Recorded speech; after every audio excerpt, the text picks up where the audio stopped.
মারা আপডেট দেখেছো, আবদার দেখেছো মারা, আবদার দেখে আর বাঁচি না মারা। এমনভাবে দাবি করছে, এমনভাবে আবদার করছে, এবার বাংলাদেশ ক্রিকেটকে সরাসরি নিষিদ্ধ করার দাবি জানিয়েছে ভারত। একটু পান খাচ্ছিলাম কচি করে, জানুন তো, একটু লঙ্কা দিয়ে একটু জিরো জিরোতে পান একটা খাচ্ছিলাম, তো কচি করে দিকে একটা নিউজ ঘুরে বেড়াচ্ছে বাংলাদেশ দলটাকে নিষিদ্ধ করে দেওয়ার জন্য ভারতের হাইকোর্টে পিটিশন দায়ের হয়েছে। তোমার আমি না আসমান থেকে বললাম বাড়া, কি হচ্ছে কি, সবই তোমাদের দাদা, আমাদের কিচ্ছু নেই। ভারতের শোক আহ্লাদ সব পূরণ করার জন্য কিন্তু প্রস্তুত বাংলাদেশ। এবার ভারতের নতুন দাবি সময় ক্ষেপণ করার কারণে ভারতীয় হাইকোর্টে অলরেডি পিটিশন দায়ের করা হয়েছে, বাংলাদেশ ক্রিকেট বোর্ডকে যেন নিষিদ্ধ করে দেওয়া হয়। মানে ওই যে বাংলায় একটা প্রবাদ আছে না, আমার তুমি মারো কে, তো জামাই উত্তর দেয় মাইরে সাইজে বুঝোস না, তোরে মারি কে, মাইরে সাইজ হচ্ছে এরকম, তো আমি রাখুম না, তোকে সংসার করুম না। সো ভারতীয় ভাইদের, ভারতীয় সেই আঙ্গেলদের সেই সমস্যাটা হয়েছে। আর ভাই ঝামেলা তো আপনারা পাকাইছেন, ঝামেলা কি বাংলাদেশ পাকাইছে? ঝামেলা কি কোনো ওয়েতে বাংলাদেশ পাকাইছে? লোন এবার ঝামেলা তো পাকাইছেন নি আপনারা, পেশালটা তো লাগাইছেন আপনারা, বাংলাদেশ লাগাইছে। সরি, ওনারা বলতেছে এবার বাংলাদেশ দলকে নিষিদ্ধ করতে হবে। মানে ব্যাপারটা কতটা হাস্যকর আপনারা বুঝতে পেরেছেন তো, মানে সেই লেভেলের হাস্যকর, সেই লেভেলের মজা পেয়েছি আমি।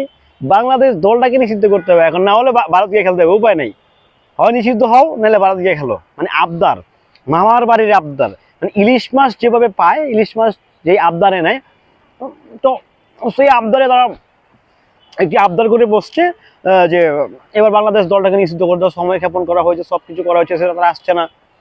তো আমার কথা হচ্ছে ভাইরা দাদারা, সময়টা ক্ষেপণ করছে কারা? আমাদের যে ন্যায্য দাবি, আমাদের যে ন্যায্য যে দাবিটা, সেটাই তো আমরা করছি। আমরা বলেছি যেহেতু আপনারা এক মোস্তাফিজকেই নিরাপত্তা দিতে পারছেন না, সেভাবে আমাদের পুরো টিমটাকে কীভাবে নিরাপত্তা দিবেন আপনারা? কচি করে সেটাই তো আমরা বলছি, বাংলাদেশটা সেটাই বলছে যে আমাদেরকে ভেন্যুটা চেঞ্জ করে দেওয়া হোক। আইসিসির কাছে আমাদের দাবি তো এটাই। বাট আপনাদের কি হলো এখন বলুন তো দাদারা, আপনাদের এখন হয়েছে যে দলটাকেই নিষিদ্ধ করে দিতে হবে, বাংলাদেশ দলটাকেই নিষিদ্ধ করে দিতে হবে। মানে আহ্লাদ দেখেছেন আপনারা, আহ্লাদ দেখেছেন কি সেই লেভেলের আহ্লাদ করছে তারা। আমি যদি এদের আহ্লাদ দেখে, এদের শখ দেখে বাঁচি না মারা, সত্যি কিভাবে পারছে এরা, আমি তো জাস্ট বুঝতে পারছি না যে আমি কি বলবো মারা। যাই হোক, মানে আহ্লাদের শেষ থাকে না, একটা কথা আছে না, তারা ওই আহ্লাদ নিয়ে বসছে। এবার বাংলাদেশ ক্রিকেটকেই ব্র্যান্ড করতে চায় ভারত।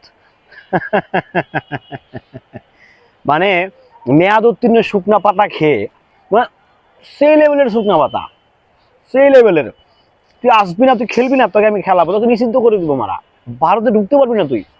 তো এই যে ক্ল্যাশ করছেন না, দিন শেষে লস কিন্তু দুই দেশেরই হচ্ছে। বাট আমার যেটা মনে হয়, তারা পরাশক্তি দেশ দেখে তারা একটু মার্কেটিংটা বেশিই করছে আমার কাছে মনে হচ্ছে, তাই না?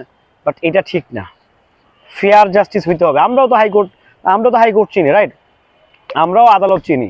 আপনারা আমাদের মুস্তাফিজকে ছোট করেছেন, আমাদের বাংলাদেশকে ছোট করছেন, আমাদের দেশের সংখ্যালঘুদের উপর নাকি হামলা হচ্ছে, নির্যাতন হচ্ছে, সেটা একটা বানোয়াট বিভ্রান্ত একটা খবর আপনারা ছড়িয়েছেন, অথচ আমরা কিছু জানিই না ব্যাপারে। যাই হোক, সবাই ভালো থাকবেন, সুস্থ থাকবেন। ভারতের দাবিটা কি ন্যায্য নাকি সেটা আপনারা কিন্তু জানাতে পারেন, নিঃসন্দেহে আপনাদের জন্য কমেন্ট বক্স খোলা রইল। ভালো থাকবেন, সুস্থ থাকবেন, আসসালাম।